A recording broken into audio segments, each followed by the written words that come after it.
کان اور دل کی صفائی سے ہی زنا سے بچاؤ ممکن ہے۔ تجسس نہ کرنا، جن باتوں کا علم نہیں ان کے پیچھے نہ پڑنا کہ کان اور آنکھ اور دل سے پوچھا جائے گا۔ بس بات الموت یقینی ہے، خواہ انسان پتھر یا لوہا بن جائے، مگر اللہ جس نے پہلی بار پیدا کیا تھا دوبارہ اٹھائے گا، یعنی موت کے بعد زندگی۔ عمدہ بات، شیطان کے اکسانے پر فساد کرنے والی باتیں نہ کرو، بلکہ لوگوں کے درمیان اچھی بات کرو، لوگوں میں لڑائی جھگڑا نہ کرواؤ۔ شیطان کی ہتھ کنڈے، کن کن ہتھ کنڈوں کو استعمال کر کے وہ گناہ کو ہمارے لیے بہت زیادہ حسین بن کر دکھاتا ہے، اور پھر ہم اس گناہ کو کر لیتے ہیں، اور پھر ہم کہتے ہیں کہ شیطان نے ہمیں ایسا کروایا ہے۔ میں آپ کو ایک بات بتا دوں، شیطان روز محشر مکر جائے گا، وہ کہے گا اس بندے نے خود کیا، میں نے اس کو نہیں کروایا۔ جو چیز آپ کے کام آئے گی وہ یہ قرآن ہے۔ اب بہت سے لوگ کہتے ہیں کہ نفس پہ کیسے قابو پایا جائے؟ نماز اور قرآن پاک کا دامن مضبوطی سے تھام لیں، اللہ تعالیٰ کی ذات سے یہ دعا کریں، یا اللہ ہمیں ایسا بنا دے جیسا تو چاہتا ہے، ہمارے آنکھ کان ہر جسم کا ہر حصہ وہ دیکھے جو تو پسند کرتا ہے۔ دعا پر یقین رکھے، اللہ تعالیٰ کی ذات دعا قبول کرتی ہے، کیونکہ شیطان آگے پیچھے دائیں بائیں سے تو آ سکتا ہے، اوپر نیچے سے نہیں آ سکتا۔ سجدہ اور دعا، اللہ تعالیٰ کی ذات نے شیطان کے جتنی بھی اکساہٹیں ہیں ان سے بچنے کے لیے دعا بھی بتائی ہے، اللہم انی اعوذ بک من ہمازات الشیطان۔ گانے بجانے کی طرف مائل کر کے، مال کو غلط کاموں میں لگوا کر، اولاد کو اپنا اعلیٰ کار بنا کر، یعنی ان سے نافرمانی کروائے گا یا ان کو آزمائش کسی بھی طرح کی بنا دے گا۔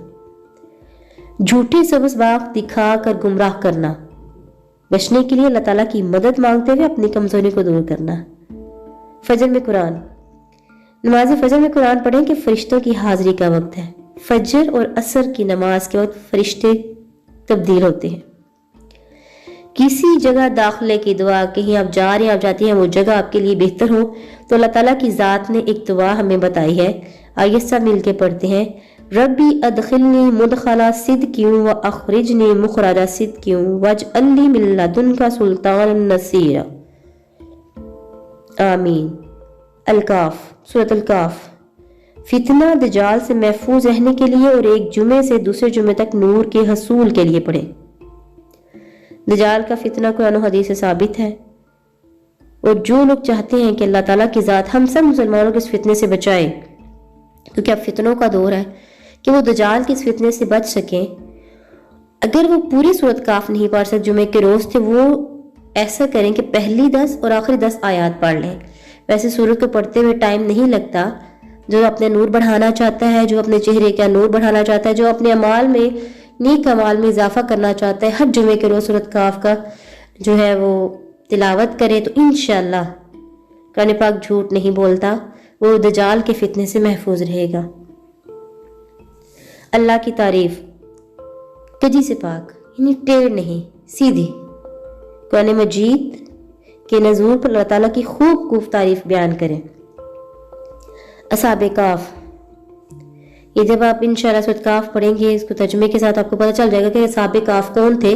یہ وہ نوجوان تھے جنہوں نے اپنا دین بچانے کے لیے اپنی بستی کو چھوڑ دیا، اور اللہ کی خاطر انہوں نے چھوڑا تو پھر اللہ تعالیٰ نے کیسا سنبھالا، آئیے دیکھتے ہیں۔ چند نوجوان جنہوں نے اپنا دین بچانے کے لیے گھر بار آسائش کو چھوڑا تو اللہ تعالیٰ نے کئی 100 سال دشمن کے شر سے ان کی حفاظت فرما کر انہیں غار میں سلا دیا، سورج کی تپش سے ان کے جسموں کو بچایا۔ رشت و بھلائی کی دعائیں، ربنا آتنا من لدنک رحمہ وہیئ لنا من امرنا رشدا۔ باغ والا، ایک شخص تو اللہ تعالیٰ نے 2 باغ عطا فرمائے، اللہ تعالیٰ کا شکر گزار ہونے کے بجائے تکبر کر کے آخرت کا انکار کیا تو ایک آفت نے سب تباہ کر دیا۔ نعمت پا کر کیا کہنا چاہیے؟ ماشاءاللہ لا قوت الا باللہ پڑھ کر اللہ تعالیٰ کی حفاظت میں آئے کہ اس کو نظر نہ لگے۔ موسیٰ علیہ السلام کا علمی سفر۔ خود کو سب سے بڑا عالم سمجھ لینے کی بات اللہ تعالیٰ کو پسند نہ آئے تو اللہ تعالیٰ نے مزید علم کے لیے سفر پر روانہ ہونے کو حکم دیا۔ مخصوص جگہ پر خضر علیہ السلام سے ملاقات ہوئی تو انہیں صبر کا وعدہ لے کر ساتھ چلنے کی اجازت دی۔ کشتی میں سوراخ کر دینے اور لڑکے کو قتل کرنے پر صبر نہ کر سکے تو ایسا کرنے کا سبب پوچھ بیٹھے، کیونکہ نبی جو ہیں وہ کوئی برائی دیکھ کر چپ نہیں رہ سکتے۔ خضر علیہ السلام نے کہا، میں نے کہا تھا نا کہ تم صبر نہ کر سکو گے، علم کے لیے صبر بہت ضروری ہے۔ یہ تھے پارہ نمبر 15 جن میں اللہ تعالیٰ نے اپنے خاص احکامات کا ذکر فرمایا ہے۔ اگر اس میں میرے سے کوئی غلطی کوتاہی ہوگی تو میں آپ سب سے ریکویسٹ کروں گی کہ میری اصلاح کر دیں۔ آئیے گناہوں سے بچنے اور ہدایت پر قائم رہنے کے لیے اللہ تعالیٰ سے دعا کریں کہ اللہ تعالیٰ آپ کو اور مجھے ویسا بنا جیسا وہ چاہتا ہے، ہمیں اپنے رنگ میں رنگ دے۔ صبغت اللہ، اللہ کا رنگ، کیا اللہ تعالیٰ کا رنگ ہوگا؟ یہ دنیا ایسے ہی ہے، آخرت سمندر ہے، اس میں آپ انگلی ڈبوتے ہیں، اس انگلی کے ساتھ جتنا پانی لگتا ہے وہ دنیا ہے، اور باقی آخرت۔ آپ کو پتا ہے کہ آخرت میں موت نہیں۔ تو آج ہی اپنے اعمال کا محاسبہ کریں، اللہ تعالیٰ کی ذات توبہ استغفار کریں۔ اگر لوگوں کے حق میں کوئی آپ سے جو ہے وہ کمی بیشی ہو گئی تو ان سے جو ہے آپ معافی مانگے، کیونکہ جب تک بندہ معاف نہ کرے اللہ کی ذات معاف نہیں کرتی۔ ویڈیو کیسی لگی ضرور بتائیے گا۔ اس کو اپنے لیے صدقہ جاریہ بنائیے، کیونکہ میں نے تو بول کے اپنے لیے صدقہ جاریہ بنا دی اس کو، یہی چیز میرے کام آئے گی انشاءاللہ۔ ہم سب نے مرنا ہے، ہمارا ایمان ہے، تو آپ بھی اپنے لیے اس کو صدقہ جاریہ بنائیں، لوگوں کے ساتھ شیئر کریں۔ اللہ تعالیٰ آپ کا اور میرا، ہم سب کا ہمیں ناصر اور ہم سب کا خاتمہ بالخیر کرے۔ دعا میں یاد رکھیے گا۔ اللہ حافظ۔